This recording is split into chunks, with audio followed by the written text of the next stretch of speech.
I have a simple math question for you. When does $4,600 equal $42,000? The answer, when DeAndre Coke is doing the travel hacking. Welcome back to the Revolutionizing Your Journey podcast, where DeAndre explains the ins and outs of getting the most and more for your travel dollars. I'm Patrice Sikora. DeAndre, this is a good one. The Maldives, luxury travel, and how did you do this for less than $5,000? Yeah, so Patrice, I am super excited to share this one with the listeners today. This is one that I've mentioned a few times in previous episodes, and this is probably my largest hack to date of all the hacks we've done. And so, yeah, essentially the gist of this is we spent about $4,600 plus points, and we got $42,000 worth of luxury travel. That's And outrageous, man. it is it absolutely crazy, right? So I got 10x the value for what I actually spent, which is really cool. For the listeners out there, especially if you are new to this podcast, if this is the first episode you're listening to or watching on YouTube, this one's going to get a little technical. Not all of our episodes are going to get and be this technical, but this one will be. A lot of our episodes are going to feature guests and stories and tips, what apps to use. And some of them are going to be technical because I want you guys to be able to understand what I've done and be able to do it yourself as well. So if you're like me, a lot of times you listen to podcasts at one and a half or more speed. I would recommend this one. You just keep, one time speed because we're going to get technical. I'm going to try to not make this too long and drawn out. All right. Well, believe me, I've gone through the outline, and listeners, you got to listen up close, but it's worth it. So, DeAndre, how did this all start? This trip? Yeah, so it really started by my girlfriend and I really wanting to figure out where we wanted to go during Christmas. So for us, one of our favorite travel days of the year is to travel on Christmas Day. And so the reason being is because typically you can find inexpensive travel. Airports are empty, lounges are empty, and pretty much most of the people that are working that day have known they're working that day for like a year. So everyone's pretty excited and happy and joyful Mm-hmm. that day anyway. So that's actually a great time for me to take 3 weeks off. And the reason why, for the new listeners out there, I am a financial advisor. I own and run a financial planning firm. And quite honestly, no one's really trying to talk with me about their finances around Christmas, around New Year's. And so that's the best time to get a 3 week getaway, which also means it's the best time to go very far. And so that's what triggers the where are we going conversation. And I use a website, which we'll link in the show notes, called maxmypoint.com. And basically, it just shows you hotel stays and the point costs for them all over the world. And I saw that the Park Hyatt Maldives was only 35,000 points per night. So 35,000 Hyatt points per night. And I knew that we both have Chase points and Chase transfers over to Hyatt. And so that's where we said, can we figure out a way to get to the Maldives? And that was on both of our bucket lists. And so Mexico was our backup plan because our thought process was we were only going to do this if it was hackable. I knew that we would get the hotel stay, right? Park Hyatt Maldives, they had availability, 35,000 points a night. But the key was how are we going to get there? And how are we going to get back? So that was the start of how it went. I got to tell you, Maldives, Mexico, yeah, and Maldives. That's higher on my list than Mexico. I think you chose the right place. Absolutely. I agree as well. So the first lesson here for the listeners is a flexibility. That's the key, and that was what was really helpful. It's easier to not have fixed days of travel. Quite honestly, when we started on this endeavor, I didn't know when we were going. And I didn't know when we were coming back. I had to just start looking to see what our options were. My first goal was really figuring out how to get there. And this realistically took the longest amount of time. It actually took me a couple hours over a couple of evenings figuring this out. So again, patience is key. But the first thing I did was I looked at what was the cost, just a normal, just Google flight search, going from where I live, Norfolk, Virginia, to Malé in the Maldives. And that was averaging between $12 to $1,500 round trip. Sorry, one way, $12 to $1,500 one way, $2,500 to $3,000 round trip. Now Mm. that would have been all economy, and that would be about 27 to 30 hours getting there, and somewhere around like 35, 36 hours getting back.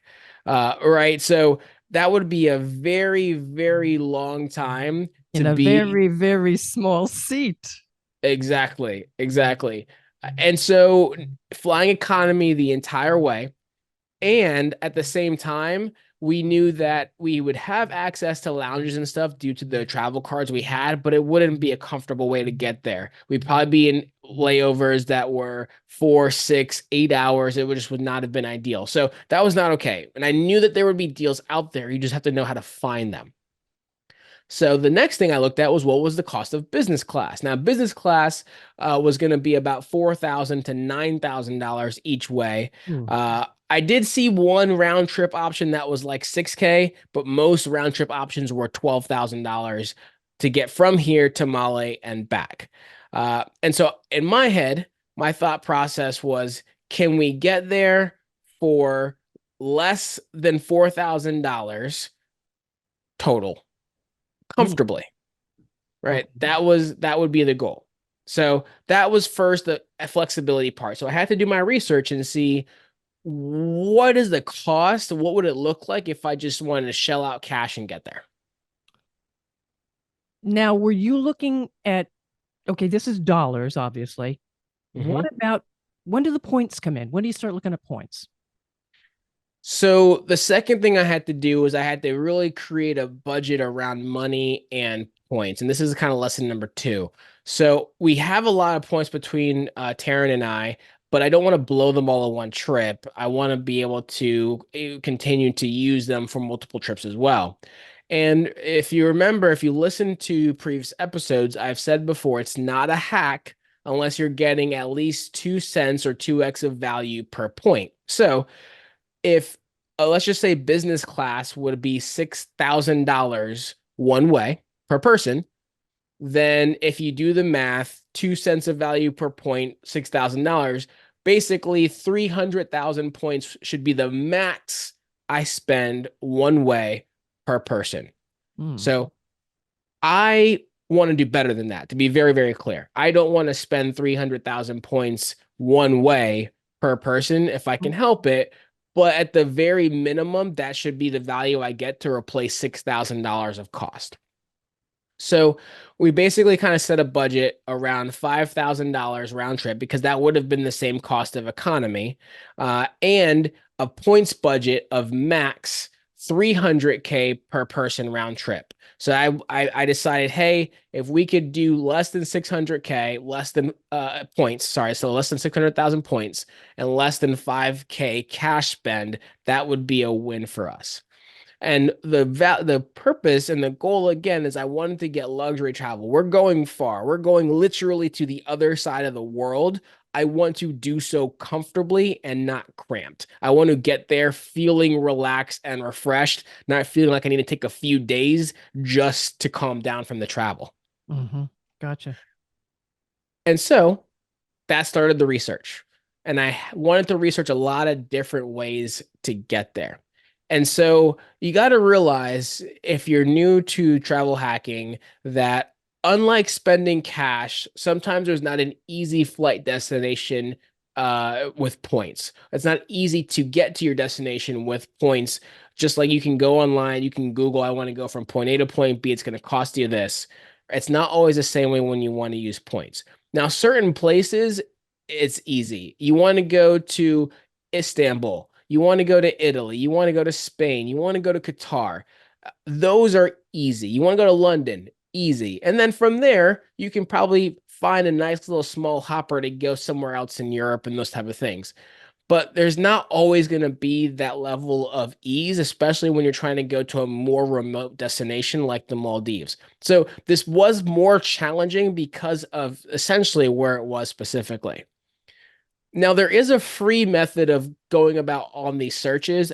I'm going to be honest with you, I wouldn't recommend it because it's going to take so much more time that it really doesn't make sense for most people to do. But you can look on multiple airlines, multiple searches on multiple days. But the thing is you have to like have accounts with all these different airlines. So if you wanted to see if I could get there on British Airways or American or United or Singapore Air, Qatar Airlines, whoever it may be, you'd have to have a account and a login for every single one of these airlines and search multiple days, multiple methods on each of these airlines individually. Takes a ridiculous amount of time, would not recommend at all. So what I actually use is a website called point.me, and we'll link to that in the show notes as well. And I believe it's like $5 for a single day or simply $12 a month, which we pay for.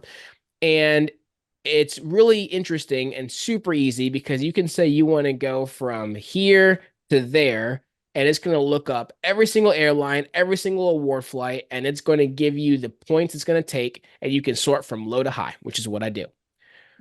To show you how complex internally this is, each search takes like 2 minutes. So I literally have multiple tabs going across my screen of, leaving from Norfolk to Male on Christmas Day, on Christmas Eve, Christmas, the day after Christmas, like multiple days, multiple searches. Okay.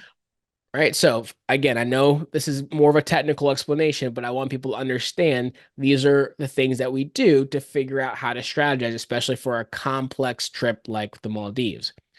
So I really searched multiple days, one-way ticket, Norfolk to Male, and I wasn't finding anything reasonable. When I say anything reasonable, I was finding things that were 250,000, 350,000 points, and that doesn't work for me, right? Because I just said that we planned a points budget of 300K per person round trip. That means if I see one flight or one way that's 300K, that's an automatic no-go. So I knew to filter those out.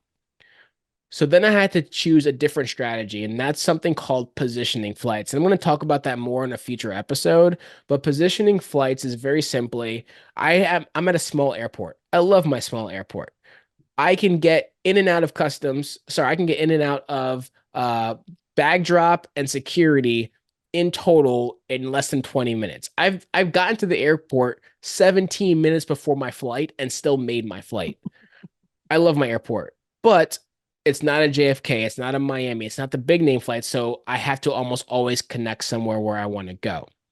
So a positioning flight really is saying looking for flights with points from a JFK or from a DC or from a Miami or from a Chicago to your destination because there's more likely going to be a flight from there to where you want to go that you can spend with points, and you just have to pay a one leg, maybe in cash, to get from here to there. So that is called a positioning flight. So if I found a flight from Miami, which we did, all we would have to do is fly to Miami to be able to use that flight.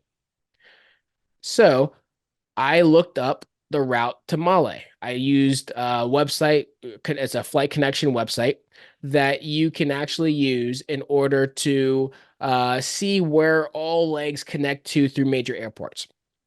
And I saw that most of the flights to Male were somehow connected through Mumbai and other places, but there was Dubai, which is a place you can get to very easily with United, and there was Doha in Qatar, which is very easy to get through with American Airlines. We chose that route because we have a lot of American miles because we fly American a lot. And so I started searching all the American hubs, JFK, Dulles, Miami, all to Male, all on multiple days. Wasn't finding anything. And I'll be quite honest with you, I was starting to feel defeated because, again, when I was talking with Taryn, we were only going to do this if I could find a way to do it with a hack. And because we didn't want to spend a bunch of money without being comfortable sorry, we don't want to spend a ton of money in general, but we also want to make sure if we were going because it's really a bucket list destination that we were going to be comfortable as we went there. So I decided to change my strategy a little bit. I did two positioning flights. So I wanted to see if I could at least get the farthest distance possible in business class, and then maybe I could figure it out from there. And that's what we ended up actually doing. So I found a flight from Miami to Qatar, Doha, that connects in London, and that was $1,000 and only 70,000 American Airlines miles, and that was business class. Right? Nice. Yeah. Nice. So Miami to Qatar, $1,000, 70,000 American miles for business class. And then we found that we could go from Qatar to Male for $37 and 17,000 American miles. Now that's an economy ticket, but it's only a 4-hour flight. So Hmm. $37 for a 4-hour flight, not bad at all. Doable. Very doable. Very doable. So all in all, we found basically with points spending a little over $1,000 and almost 87,000 points to get from Miami to Male. But if you're hearing, there's a catch, right? I live in Virginia. So there's actually two catches. One, we have to get to Miami. And two, the connection in London was an overnight stay. And the flight out of Qatar was an overnight stay as well. Mm. Now, I get it. If you're listening to this, you're like, this sounds super complicated. I understand it's not for the faint of heart, but honestly, this beats the alternative because think about this.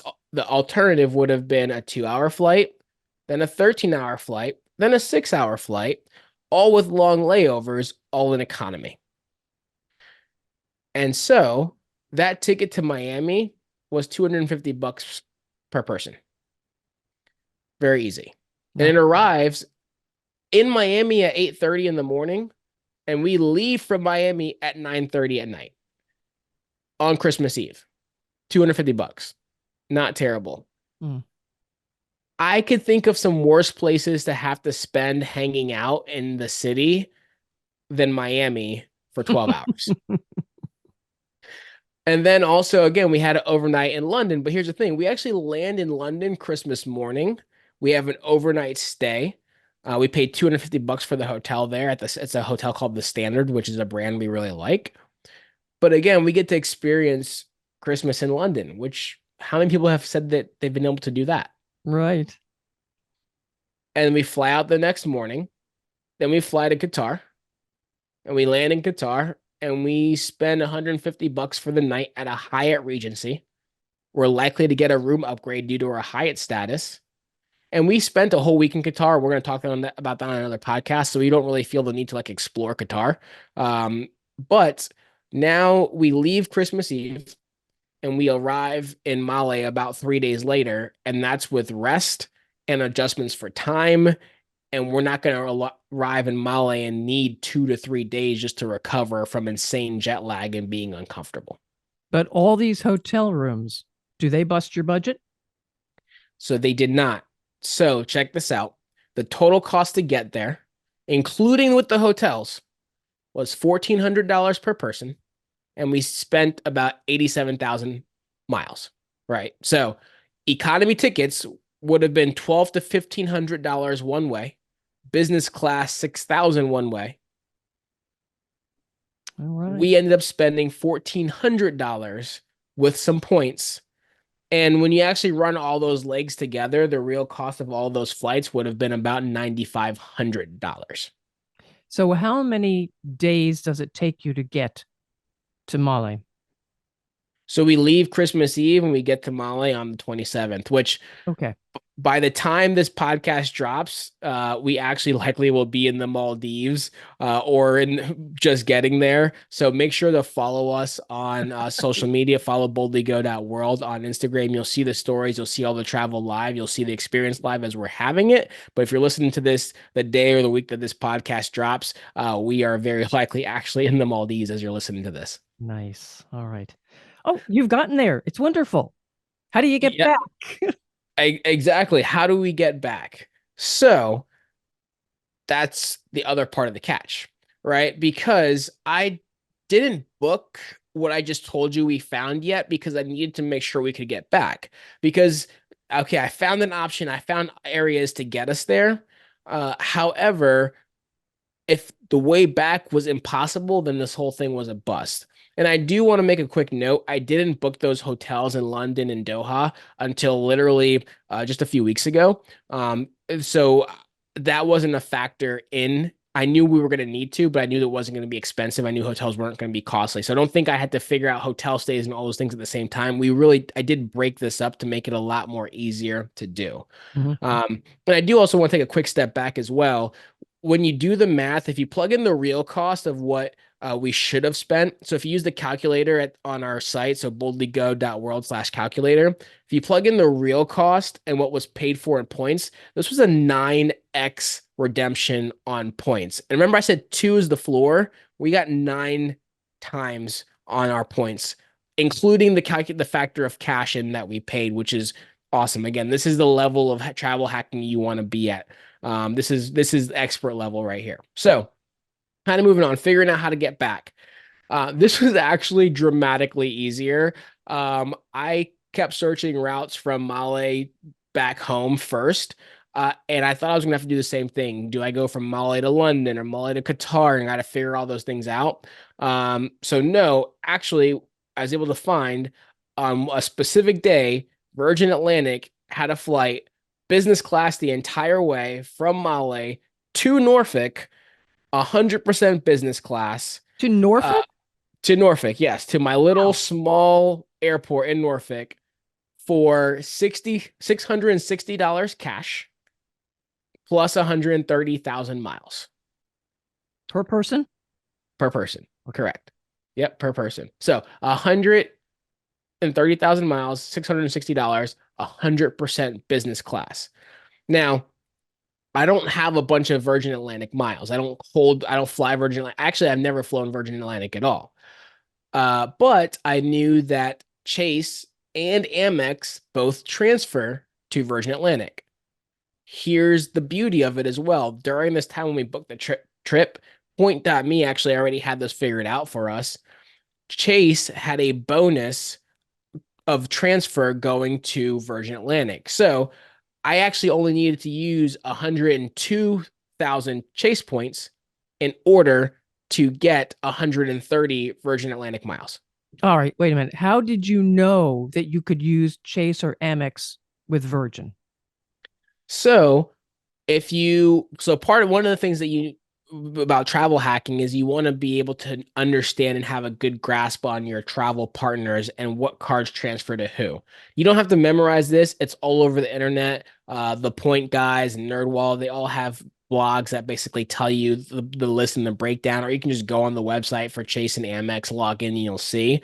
But the Point.me website told me all of my transfer options, and it showed me I'd have to use 130,000 points if I went Amex to Virgin, or 102,000 points if I used Chase to Virgin because of the transfer bonus. So they made it super easy, which is why, again, paying that $12 a month or 120 for the year is just absolutely worth it because it helps you figure all of these things out.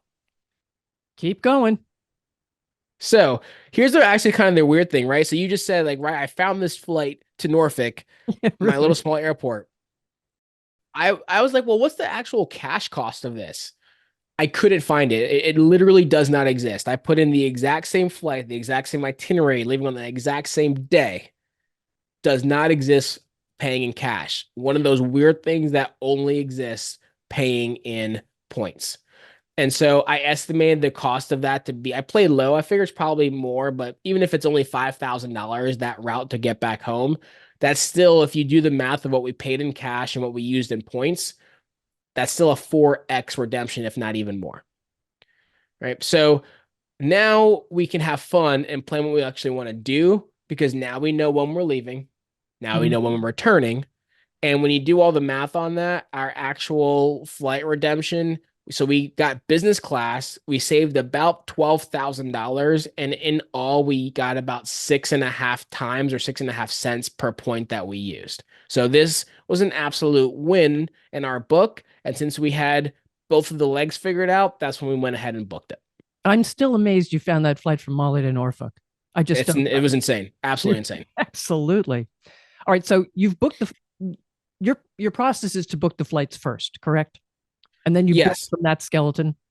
Exactly. And for the listeners out there, bar none, if you take nothing away from all the technical breakdown of this hack, this is one thing I really want you to take away. Book the flights first. It doesn't matter what type of trip you take. It doesn't matter if you have set, your vacation days are X and Y, or spring break with the kids is this week. Book your flights first. Everyone does it the opposite. Everyone says, "Oh, I want to stay at this resort," and they go ahead and book the going. So they book the days they want to stay at that resort, and then now they're forced to fly into the resort or into that country or that airport on a very specific time, and they know exactly when they need to leave. That makes it almost impossible to do any sort of travel hacking, because one of the biggest things I said in lesson one was flexibility. Right. So here's the thing. You always want to just book the flight first, because that created the skeleton. We didn't know when we were leaving. We didn't know when we were coming back. But once we had those two things set, it was very, very easy to get in all the in between. That's also why I didn't even bother booking the hotels for our route there, because I knew once we had it figured out, booking a hotel would be very, very easy, even if just by paying cash. And so one of the things I want you guys to try to do the next time that you do have a trip you want to take is, even if you know the set days you need to go, is go into Google Flights and put in, you want to leave from your city or your airport of choice, but don't put in the destination. Just put in the date that you want to leave and the date you want to return. And you will actually see, it will zoom out and show you a world map, and you'll see prices all over the world for those dates. So whereas you might have just went and booked a resort in Mexico, and now you have to just pay whatever the flights are from Mexico for that week, you might be able to go to Greece for the same cost. Right. So that's a level of hacking that's not complex. That's not using points, that's not using strategies. That's simply look at and see what destinations are open and go see the world, and just don't pigeonhole yourself into having to be in a certain place on a certain day and a certain time. Did you pay cash for anything, or do you expect to pay cash for anything? Yes. So I don't want to be misleading and say, hey, our entire stay in the Maldives was less than $5,000. We actually did pay cash for a few things. And I've mentioned this in a previous episode, but one of the big things, and this is the reason why I call it, revolutionizing your journey, is because imagine if you save a lot of money, how much you can then spend in other things that's not related to maybe your transportation or your lodging or whatever it may be. So one of the things that we're doing, we are going to stay at a hotel. This one we paid cash for because we found a really decent price.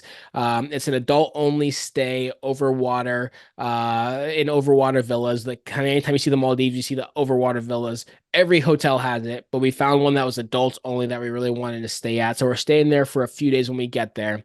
And then one of the things we're most excited about is we are going to be with scuba spa for an entire week over New Year's. And so what this is, the short version of it is a luxury spa live aboard for those. It's directed to those that love to dive, but if you don't like to dive, but your spouse does, or neither of you do, it does actually have an onboard spa. And so you can choose whether you want the diving package or the spa package, or a mixture of both.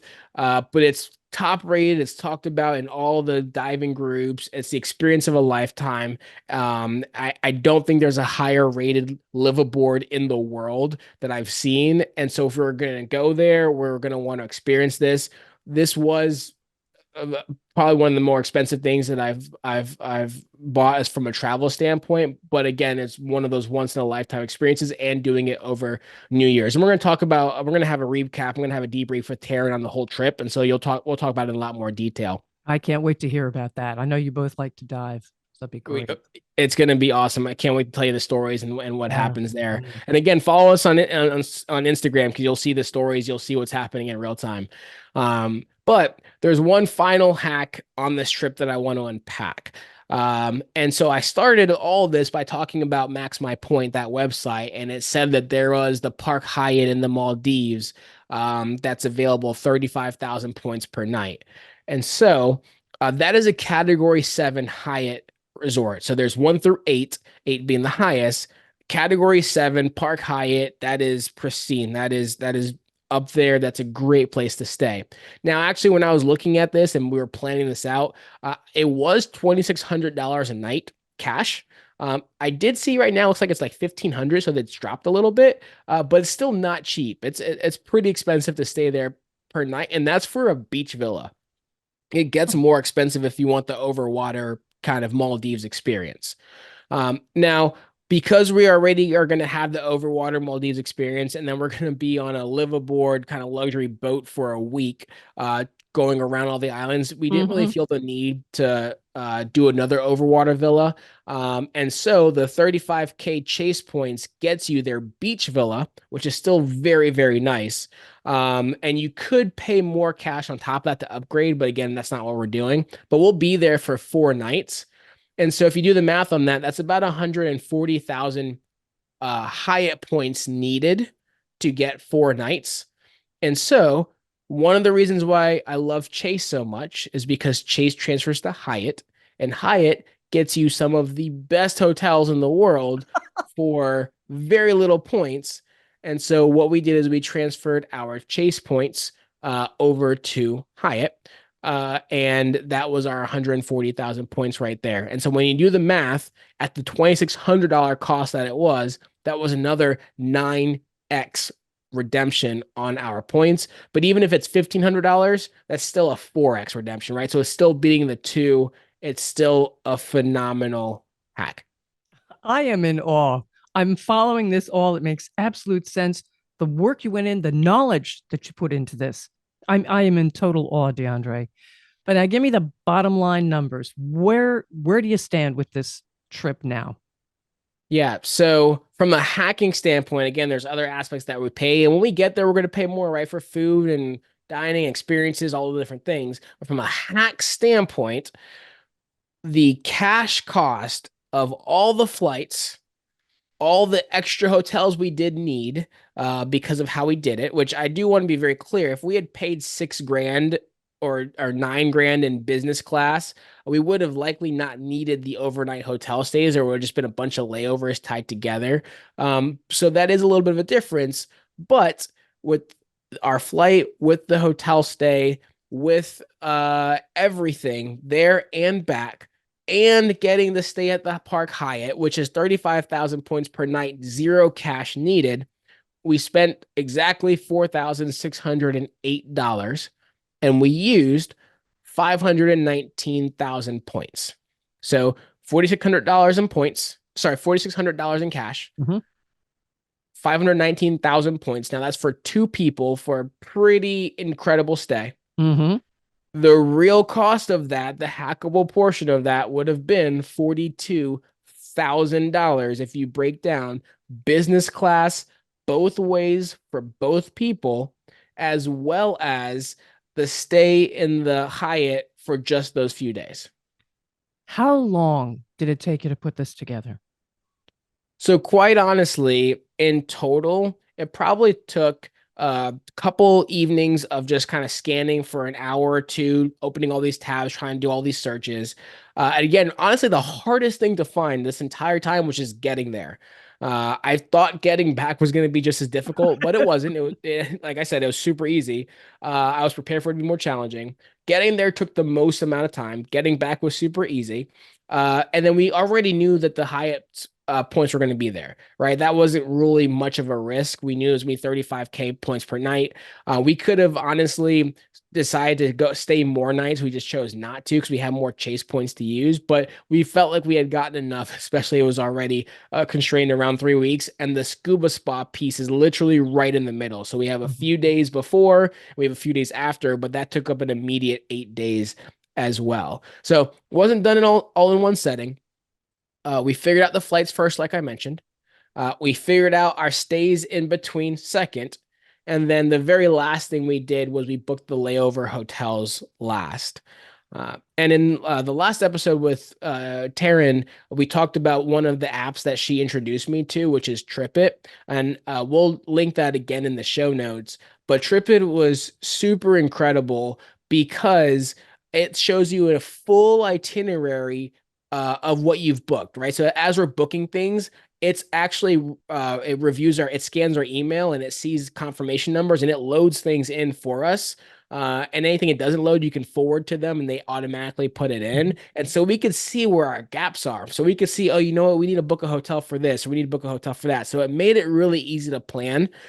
And it's something that anybody can do. Again, whether it's by yourself or you've got your player too, anybody can do this. Again, I'm impressed. You've got a process there.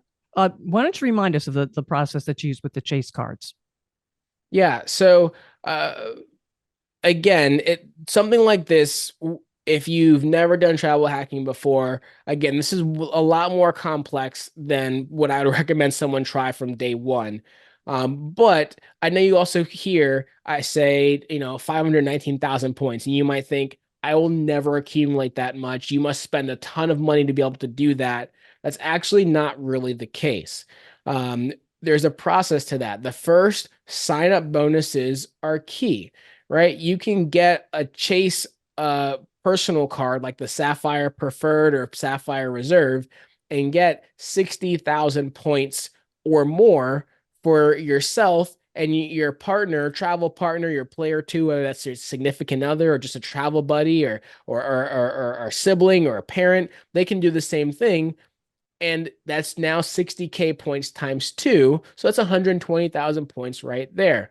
But also, if they use your referral code, you'll get a bonus 10, 15, 30,000 points, even depending on the card, that will help with that as well. And then also there's Chase and Amex business cards that offer 100,000 points, 150,000 points. And it's a well-known fact you can actually open up a business credit card, many of which that don't even report to your credit, and you don't have to own a business to do so.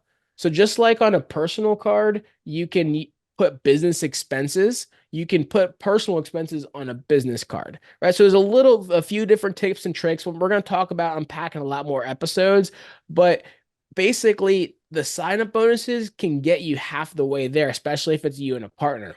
Then from there, there's spending strategies and there's using tools like Rakuten and other places where and understanding your grocery spend and other things where, if you just spend your usual grocery spend throughout the month or throughout the year, you can get 40, 50, 60,000 points just by spending your usual $1,000 a month in grocery for you and your family of five. Or when you do your Christmas shopping, Rakuten gives you all these bonus points and you use those to turn a $100 spend into 10,000 points. There's a lot of cool things that you can do when you understand the travel hacking system to where, no, we didn't spend $500,000 to be able to get 500,000 points to use for this. It's not that difficult, but it does take time. It takes patience. And that's why also for those that want to just be told how to do it, we have the consulting service to help them figure it out as well. Because I also understand there's a lot to Google, there's a lot to unpack, and some people are just like, please just tell me how to do it. All right, folks, now you've heard it. If you like to travel and you like to do it in style, follow the podcast, learn the finer points of travel hacking. Make sure to follow DeAndre on all the social media platforms, especially Instagram. Look for this trip coming up. They're going to post stories during the travels, correct? We're going to post stories, tips, experiences. We're going to have drone videos. And of course, we're divers. So honestly, if we see cool things underwater, you're going to see it too. Because Yeah. both Taryn and we both film underwater content. And so I think it's going to be a blast. We're going to have a great time. We'd love to share it with you. And honestly, as excited as I am to nerd out on all these details of how we did it, I'm probably more excited to have Taryn with me and to share the experience after the fact and just talk about it because the Maldives is something that's been both on both of our bucket lists and we'll be excited to do so. So Again, listeners, I know this was more complicated, this is more technical. Please, I hope I'm not losing you in this episode because you're like, this sounds super complex. We're going to have some great guests. We're going to have some other stories and things in the future.